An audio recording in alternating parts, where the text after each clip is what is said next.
কালকে সকাল থেকে শুরু করেন, কালকেই বরকত দেখা শুরু করবেন। দেরি করেন না যে হুজুর না 3 দিন পরে, না না, আগামীকাল থেকেই শুরু করেন, আগামীকাল থেকেই বরকত দেখা শুরু করবেন। একজন সাহাবার নাম আপনারা একটু কষ্ট করে মনে রাখবেন, যেন ভবিষ্যতে সবাই শোনাইতে পারেন বর্ণনাটা। গল্প আকারে হাদিসটা আপনারা শোনাই দিবেন। সাহাবার নাম উসাইদ ইবনে হুজাইর। এই উসাইদ রাদিয়াল্লাহু তাআলা আনহু বলেন, এক রাতে আমি আমার ঘোড়ার আস্তাবলের মধ্যে কোরআন পড়ছিলাম। আমার ছেলের নাম ইয়াহইয়া। এই ইয়াহইয়া পাশে শোয়া। আকরাউ ফি মিরবাদি, আমি আমার ঘোড়ার আস্তাবলের মধ্যে কোরআন পড়ছিলাম।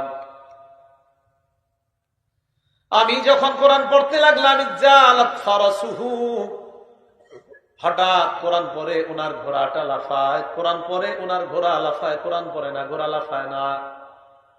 ফাকরা সুম্মা জালাত আইযান, কিছুক্ষণ থেমে উনি আবার কোরআন পড়ে, আবার ঘোড়া লাফায়। ফাকরা সুম্মা জালাত উখরা, আবার কিছুক্ষণ থেমে আবার কোরআন পড়ে, আবার ঘোড়া লাফায়। উসাইদ ইবনে হুজাইর দেখে বারবার যদি আমি আবার কোরআন পড়ি, ঘোড়া এত পরিমাণ লাফায়, ঘোড়া লাফাইতে লাফাইতে না জানি আমার সন্তান ইয়াহিয়ার উপর পাড়া পড়ে পদপিষ্ট করে আমার সন্তানটা মেরে ফেলে। আমি পড়া থামিয়ে দিলাম। থামানোর পর ঘোড়ার কাছে গেলাম, যাওয়ার পর আমি দেখলাম ফাইদা ফাওকা রাসি মিসতুজুল্লাহ, আমার মাথার উপর আকাশের এক খণ্ড মেঘ, ওই মেঘের ভিতর ফিহা আমসালুস সুরুজ, মেঘ খণ্ডের ভিতর এরকম বাতির মতো অসংখ্য অগণিত বাতি দেখা যায়। ঘটনা কি? ফালাম্মা গাদাউতু আলা রাসূলিল্লাহি সাল্লাল্লাহু আলাইহি ওয়াসাল্লাম, সকালে আল্লাহ রাসূলের কাছে আসলাম। আসার পর বললাম, ইয়া রাসূলুল্লাহ, রাতের বেলা একটা ঘটনা ঘটছে, আপনাকে জানাইতে আসছি। কই কি? বলো। বাইনামা আনাল বারিহাতা আকরাউ ফি মিরবাদি, রাতের বেলা গত রাতে আমি আমার ঘোড়ার আস্তাবলের মধ্যে কোরআন পড়ছিলাম। হঠাৎ আমি দেখলাম আমার ঘোড়া লাফায়। নবীজি বলেন, ইতরা ইবনা হুজাইর, তুমি যদি আরো তেলাওয়াত করতা। উসাইদ ইবনে হুজাইর বলেন, হুজুর আরো পড়লাম, ঘোড়া আরো লাফায়। একটু মন দিয়ে বুঝেন। নবীজি আবার বললেন, ইতরা ইবনা হুজাইর, ও উসাইদ ইবনে হুজাইর, তুমি যদি আরো পড়তা। সাহাবী জবাব দেয়, হুজুর আমি আরো পড়লাম, ঘোড়া আরো লাফায়। নবীজি তারপর হুজুর পড়া থামাই, ঘোড়ার লাফ থেমে যায়। নবীজি কয়, যদি আরো পড়তা। ঘটনা কি? কি হইল?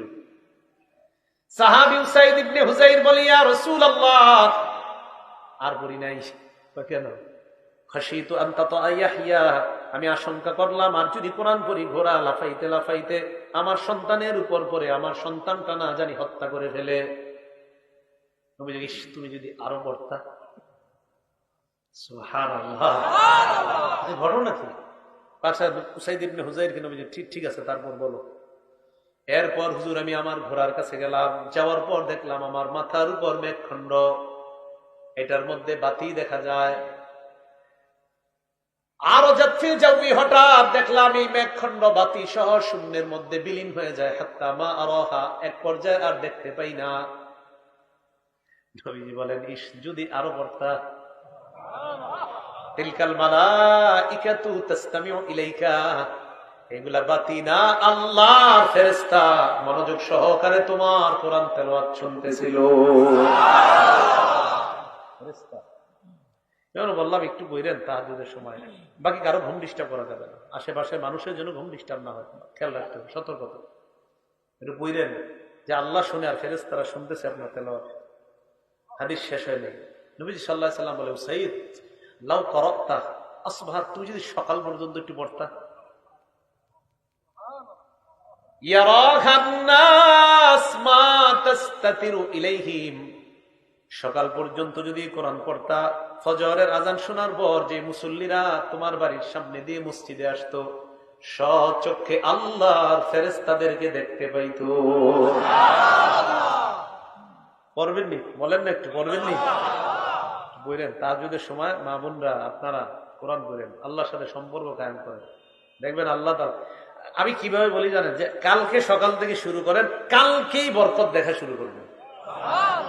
দেরি করেন না যে হুজুর না 3 দিন পরে, না না, আগামীকাল থেকেই শুরু করেন, আগামীকাল থেকেই বরকত দেখা শুরু করবেন।